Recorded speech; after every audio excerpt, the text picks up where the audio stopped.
আসসালামু আলাইকুম। কেমন আছেন সবাই?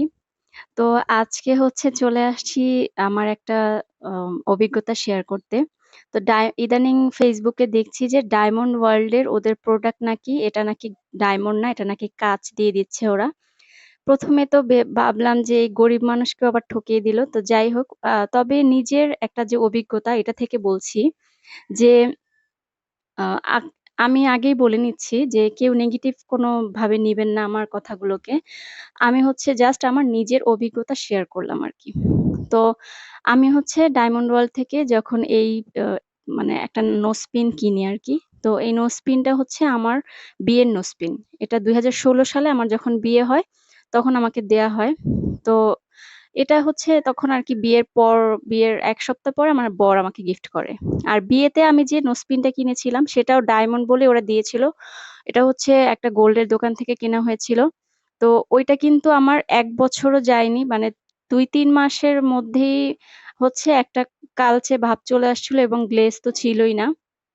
তো আর এইটা কিন্তু আমি সেই বিয়ের পর থেকে বিয়ের ২-৩ মাস পর থেকে ইউজ করা শুরু করেছি। সেই থেকে আজ পর্যন্ত এটা আমি নাক থেকে খুলতে পারছি না। কারণ একদম টাইট হয়ে লেগে গেছে।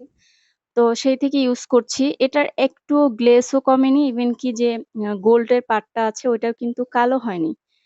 ঠিক আছে? তো এখন কথা যদি কাঁচই দিয়ে থাকে তারা তাহলে এটা তো গ্লেজটা চলে যাওয়ার কথা। আর তাহলে তারা কিভাবে সেট করল যে গ্লেজটা এখনো এভাবেই আছে? আমার জানা নেই। তো যাই হোক, আ তবে আবার Facebook এ পরবর্তীতে দেখলাম যে ওরাও ওপেন চ্যালেঞ্জ দিয়েছে যে ওদের এগুলা ডায়মন্ড না, এটা যদি কেউ প্রমাণ করতে পারে, তাহলে আসলে এটা সত্য না মিথ্যা সেটাও জানি না। কারণ Facebook এ সব পোস্টের উপরেই বিশ্বাস করাটা এখন খুবই কষ্টকর।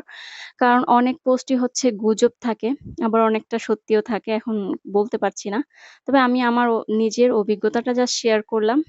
তো যাই হোক, এখন আজ গরিবস বলে শুধু একটা নাকের ফুলই কিনেছিলাম। তাই তেমন একটা টেনশনে নেই। তবে নিজের অভিজ্ঞতাটা জাস্ট শেয়ার করলাম।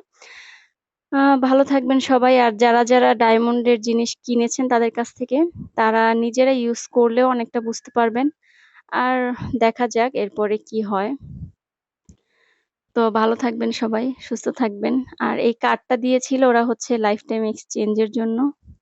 ওকে, ভালো থাকবেন সবাই। আল্লাহ হাফেজ।